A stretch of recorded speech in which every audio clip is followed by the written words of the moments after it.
Hey people, it's Niyas talking.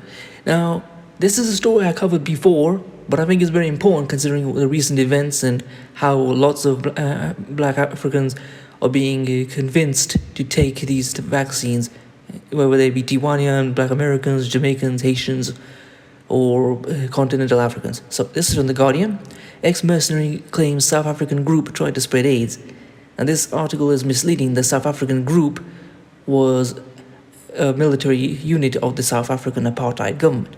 A South Africa-based mercenary group has been accused by one of its former members of trying to intentionally spread AIDS in Southern Africa in the 1980s and 1990s. The claims are made by Alexander Jones in a documentary that premieres this weekend at the Sundance Film Festival. He says he spent years as an intelligence officer with the South African Institute for Maritime Research, SIMAR, 3 decades ago, when it was masterminding coups and other violence across Africa. The film also explains the murder of a young SIMAR recruit in 1990, whose family believed was killed because of a work on an AIDS-related project run by the group in South Africa and Mozambique. And it also claims the group then leader had a racist, apocalyptic obsession with HIV/AIDS. Keith Maxwell wrote about a plague he hoped would decimate black populations, cement white rule, and bring back conservative religious morals according to papers collected by the filmmakers.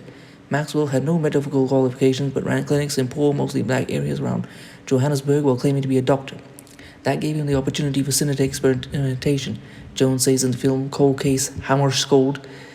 The filmmakers were investigating SIMAR because he claimed responsibility for the mysterious 1961 plane crash that killed Dag Hammarskjöld, then UN Secretary General.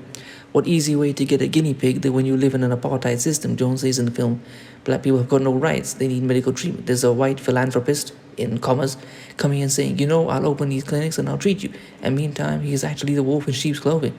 A sign advertising Dokotela, I think that's maybe Afrikaans for doctor. Dr. Maxwell still hangs from the side of an office in Putfontein, where locals remember a respected man with a virtual monopoly on the area's healthcare. He offered strange treatments, including patients through tubes, which he said allowed him to see inside the bodies. He also gave false injections, said Ibrahim Karolia, who ran a shop across the road. Any interest Maxwell showed in AIDS in public was benevolent. Claude Newberry, an anti-abortion doctor who knew the mercenary leader, confirmed he had no medical qualifications but described a committed humanitarian.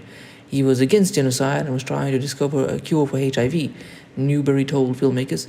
A bizarre Johannesburg Sunday Times interview with teenage SIMAR ensign Debbie Campbell in August 1989 has a photo of a teenager with halo curls taking water pollution measurements and also talking about searching for a cure for HIV/AIDS.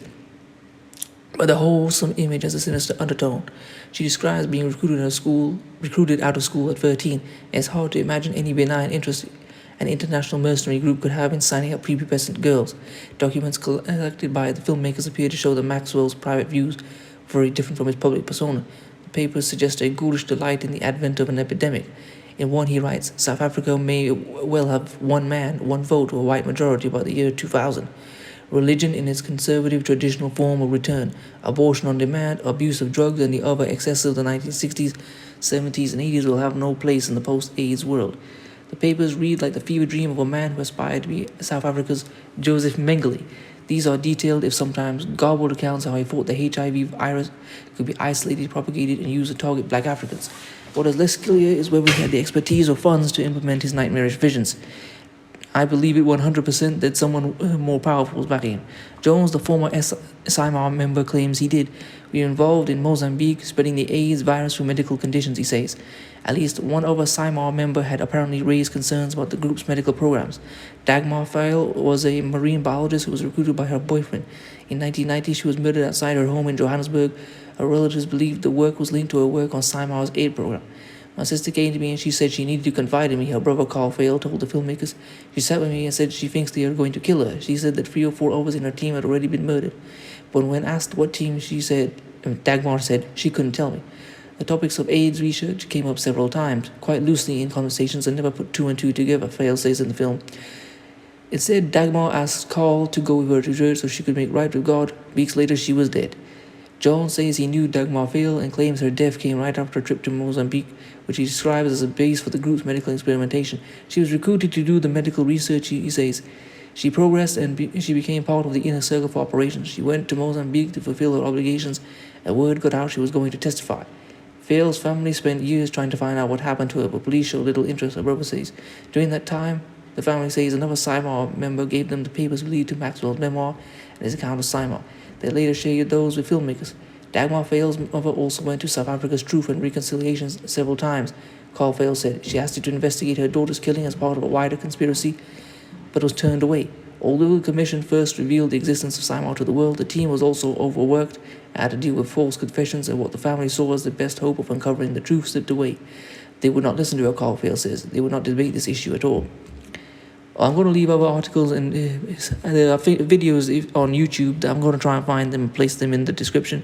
Please comment, rate, share, and subscribe. If you'd like to support this channel, I'll leave my GoFundMe in the description. If you'd like to follow me on Instagram, I'll leave that there as well. If you'd like to buy one of my t-shirts, I'll leave that there as well. Peace.